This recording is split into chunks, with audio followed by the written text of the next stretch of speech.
Folks, welcome to Sunday's Kind of Country, and this is something that's going to be new for us here at Sunday's Kind of Country as far as we are going to start, because the gentleman you're about to meet, the Sunday's Kind of Country Book Club.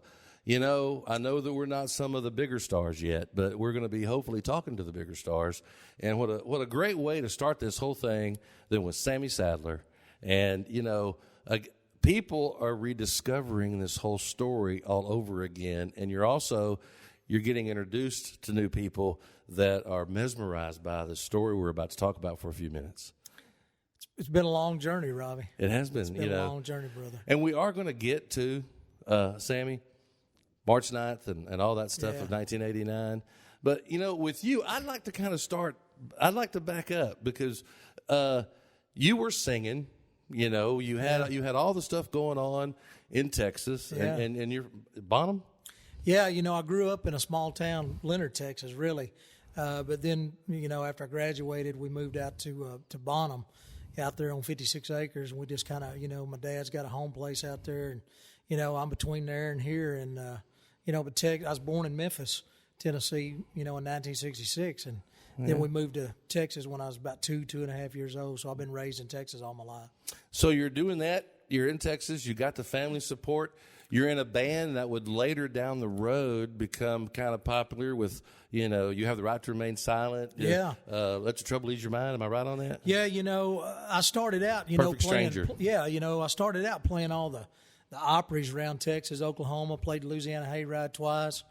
And, you know, I was playing Johnny High's Country Music Review over in Arlington, you know, and Leanne Rhymes was over there. She was 9 years old whenever we were playing over there, man. And, you know, Gary Morse and Linda Davis, everybody's come through Johnny High's over there. And then we got into high school and started playing, you know, with a high school band and did some stuff around. And then I ended up becoming lead singer for Perfect Stranger for about 2.5, 3 years. That had to have been a hard decision. Again, and everything we're talking about is in the book. Yeah. You know, A Hit with a Bullet. We're going to get more descriptive into that in a moment. But was that a hard decision to leave that band and go out on your own and move to Nashville? You know, man, you know, everybody's got a dream, you know, and you know how it is. You know, you're in this business too, and you know different angles a little bit, but you know how it is, man. When you got a fire inside you, and you know God puts that in you as a little kid, man, it's just hard to. You can't walk away from it, you know. So, you know, we had some good times when I was with Perfect Stranger, and you know, like you said, you know, Shane and Richard and those guys, and they ended up going on and getting a deal with Curb and having a big record with You Have the Right to Remain Silent. And I came up here and got my deal in '84. I believe it was towards the end of '84, and you know, it just all. Let me stop you there because I remember one of the things that jumped out at me in the book. And again, everybody, you need to get the book because it's great, especially if you have been dabbling in the music industry in the last 20 years.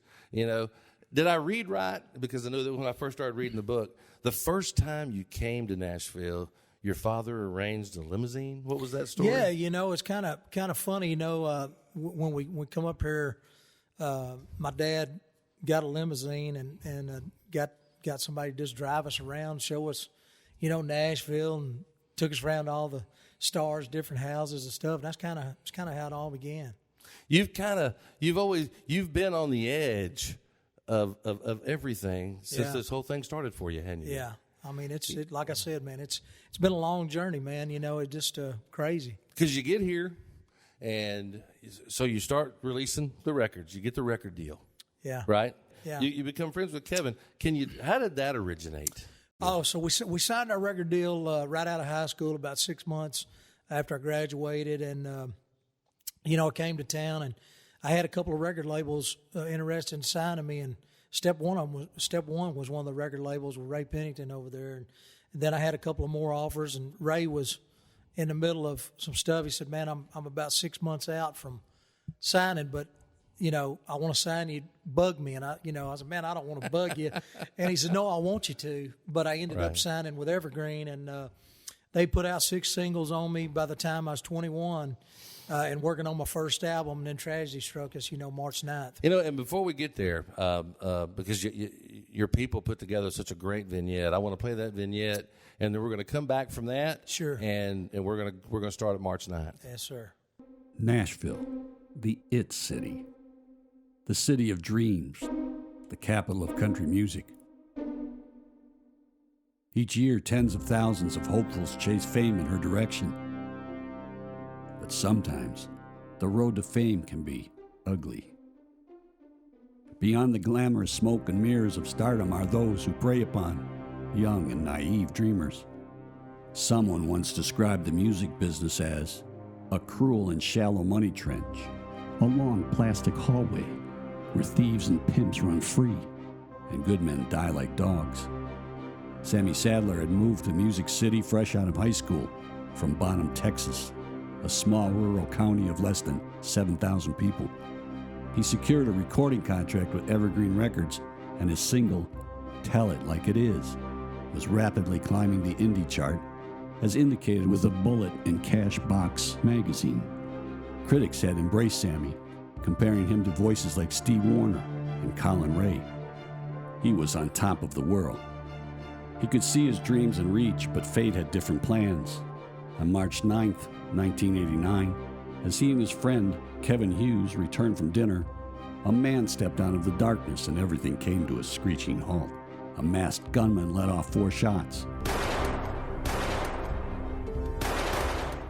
murdering Kevin and leaving Sammy bleeding out on the historic street. A violent act that seemed unwarranted to the public eye came as no surprise to certain music executives. They ordered the hit on Cash Box chart director Kevin Hughes. Infamous night on Music Row. More than 14 years ago, Kevin Hughes was shot and killed on 16th Avenue South. Another man, Sammy Sadler, was also shot but survived the attack. The singer Sammy Sadler breaks his silence about the Murder on Music Row case and how the shooting haunts him. In their lust for money and fame, Sammy Sadler became collateral damage. To police, however, he was a suspect and would remain as one for the next 13 years. Why was Kevin murdered? Who was responsible? How did this story rock the music industry?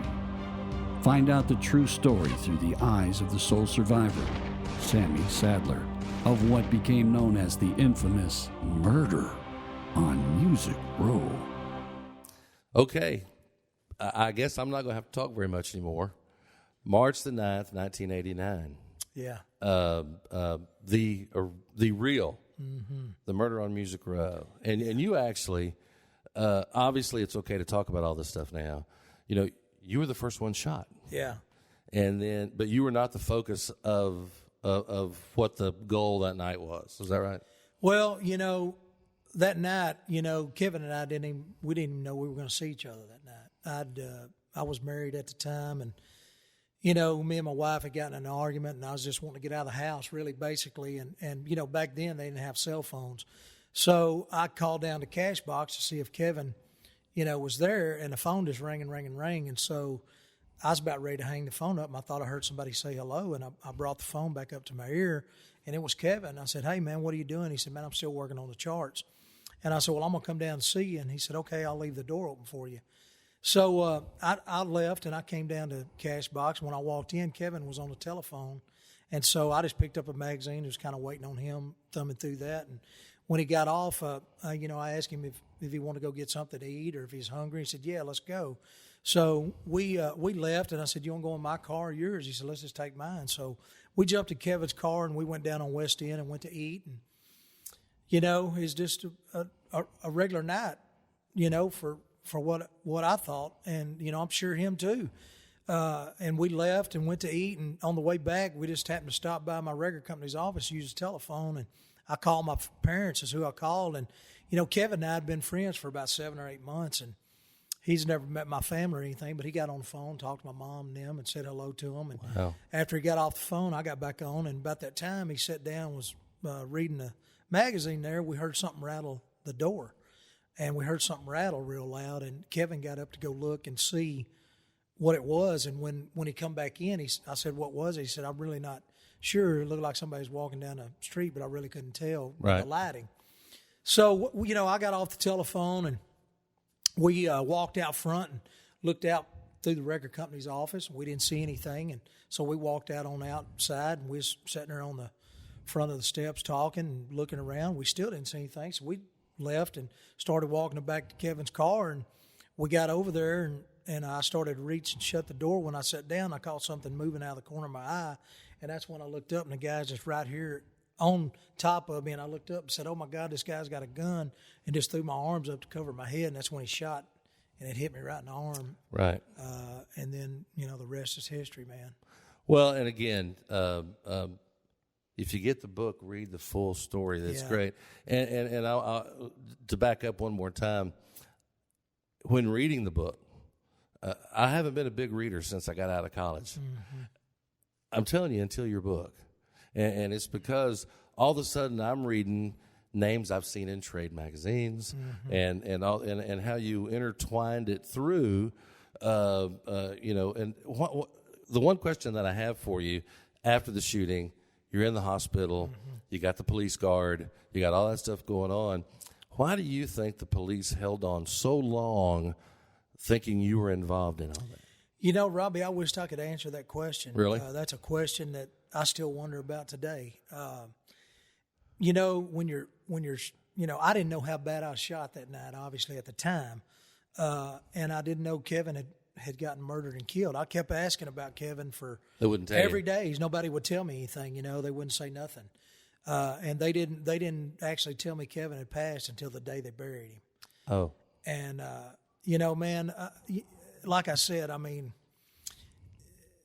that's a good question. I've always, my family have always, why did they treat me the way they treated me? Why, because they told me that whenever we find the person who did this, Kevin's family will be the first call, you'll be the second. Well, that wasn't true. Right. That didn't happen. Why do you think it took 13 years? That's another question I wished I could answer. Man, that's to me, if you and I had done something like that, I feel like we'd have been in jail the next day or within 24 hours. Here it is, 13 years, going on 14 years. And, I don't know, man. It's a mystery. You staying here in town. Mm-hmm. I mean, it's real easy for you to drive by where this happened to you. And, do you catch yourself sometimes going, Well, the first couple times that I came back to Nashville, it was kind of hard to drive down 16th Avenue and kind of eerie. To go down there. It's gotten easier over the years. It's kind of interesting how God works. Ken Mellons and I were out on tour together a couple of years ago, and we were touring together, and we were on the back of the bus one night after a show, and Ken's got a friend that he's known for years, and he said, "Man," he said, "I want to talk to you about something." I said, "Okay." And he said, "I got a buddy of mine." He said, I saw him the other day, and he asked me what I was doing. He said, "Man, I'm out on tour. Me and Sammy Sadler got a new tour together. We're out on tour together." And he said, "You mean Sammy Sadler, the guy that survived the murder on Music Row?" And he said, "Yeah." And he said, "Man, I was the first police officer on the scene that night. And him and Ken are friends. And 28 years later, God's allowed us to meet and come together. And I got to sit down and talk with him, and he told me a lot of intimate details about that night that obviously I didn't know and couldn't remember. So it's been a blessing to be able to get to know David Williams, who's the police officer, and him being able to shed some light on that night for me. Well, listen, where do they find you, Sammy? Well, go to my website, www.sammysadler.com, Facebook, Instagram. Come in and say hello to us. We'd love to hear from you. And, pick up the book, A Hit with a Bullet. It's on Amazon.com, Target.com. Pick it up wherever books are sold. If they don't have it, order it. They'll get it for you. And again, I've talked to many people that are up here because I'm up here. And since I've been reading this book and read the book, I'm telling everybody, man, listen, you're going to know everybody in the book. Yeah. Read the book because you were very detailed. It is a great read. I appreciate that. And again, how long was that process real quickly? Well, getting this out, Robbie, man, I tell you, it's been a process, man. It's been a 10 or 12 year process, trying to get the book done, get it out. I've been up and down with different managers and different writers, man. Every time I get something going, you know, everybody wants to steal my story, wants to own it, wants Yeah. to this. And, you know, man, I mean, that, you know. Well, if you want to know the story Yeah. about the original murder on That's Music it. Row and everything that went through on my March the 9th, eyes, you know, and it's- through your I mean, eyes. you know, there's speculation. Everybody's heard about Murder on Music Row. Everybody's heard different things, but this is through my eyes of what I lived and what I've seen and what I went through. And again, the way you intertwine the history Yeah. of the record labels and the trackers and the RPOs and all the people that track it and everything that goes on, whether it was back then, even today, Yeah. it's right there in a hit with a bullet. Yes, sir. And congratulations on you got new music coming out. We do. You know, we've been working on a new album. We just finished it up about 2 or 3 weeks ago. And what we did is, you know, the murder and shot stuff happened to us in '89. So what we went back and did is we went back to that era. And, you know, I had Tell It Like It Is out on the charts whenever I got shot. But then Billy Joe Royal cut it, named his album that, and took the record to number 2. Remains the biggest record of his career, you know. And so we went back. I re-recorded Tell It Like It Is, and we went back to the charts, and I picked out about 6 other songs that were number ones or top 5 records of that year of artists that I liked. So I've got Restless Heart, Shannon Doe, and T. Graham Brown came in and sang on the new record with me. And I went in and got a Steve Wariner song that I just have loved all my life, and I think we got a Rodney Crowell song. So we combined about 7 songs from that era to compile with the book, and that'll be following the book maybe in 60, 90 days with new music. Be looking for it, and I think it's a great project. And, man, I appreciate you having us on the show today, man. Thank you for being the very first book in the Sunday's Kind of Country Book Club. Thank you for having us, man. And y'all stay tuned. Make sure you look him up. And Sammy Sadler, thank you. Thank you, my friend. Thank you, brother. Thank you, brother.